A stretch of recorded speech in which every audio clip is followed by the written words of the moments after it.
সূরাতুল আলাকের 5 আয়াত হেরা গুহায় যখন নাজিল হয়ে গেল, বিশ্বনবী সাইয়েদনা জিব্রাইলকে নিজ আকৃতিতে দেখলেন। পা থেকে মাথা পর্যন্ত দেখে বিশ্বনবী ভয় পেয়ে গেলেন। বিষ্ণু ঈসা ইসলামের হৃদয় কাঁপতে আরম্ভ করলো। কোরআনের 5 আয়াত নিয়ে হেরা গুহা থেকে বিশ্বনবী আম্মাজান খাদিজাতুল কুবরা রাদিয়াল্লাহু তাআলা আনহার কাছে চলে আসলেন। এসে ডেকে বললেন, খাদিজা জাম্মিলুনি জাম্মিলুনি, কম্বল দিয়ে তুমি আমারে চাপা দাও, আমার ভয় লাগছে, মনে হয় আমি বাঁচবো না। আম্মাজান খাদিজা বললেন, কি হয়েছে আপনার? বিশ্বনবী বললেন, বিশাল বড় একটা লোক কোরআনের 5 আয়াত নিয়ে এসেছে।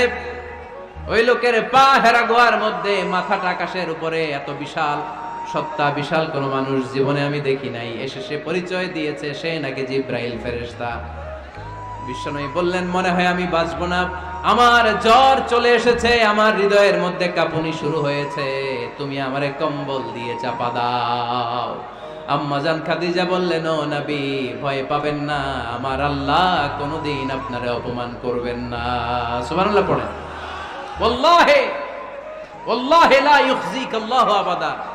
নবী গো, আল্লাহ আপনারা অপমান করবেন না, কারণ আপনার মধ্যে এমন এমন ভালো ভালো গুণ আছে, এই গুণাবলীগুলি যে মানুষের মধ্যে থাকে তাকে আমার রব কোনোদিন অপমান করতে পারে না। চিল্লায় বলেন ঠিক কি না? নবী হে, ইন্নাকা লা তাসিলুর রাহিমা, আপনি আত্মীয়তার সম্পর্ক বজায় রাখেন। ও নবী, তাসদুকুল হাদিসা,